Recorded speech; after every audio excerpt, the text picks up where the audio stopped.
वो हरभजन सिंह कहाँ है? वही जिसका लगेज उठा के आप आए थे, सलूट कर रहे थे जलंधर स्टेशन पे उतर के।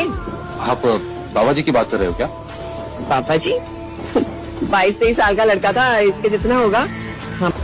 मैडम जी वो 22-23 साल के थे, तो निकल लिए। आप इनकी बात कर रही थी?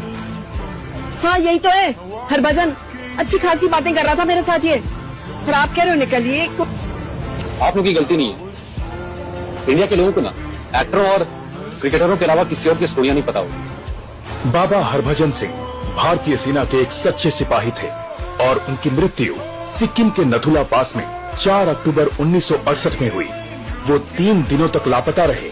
वो अपने एक दोस्त के सपने में आए और उनको अपने शव का ठिकाना बताया। सर्च पार्टी को हरभजन सिंह की बॉडी ठीक उसी जगह मिली। हरभजन सिंह इंडियन आर्मी के वो सिपाही हैं जो मौत के बाद भी अपनी ड्यूटी निभाते रहे।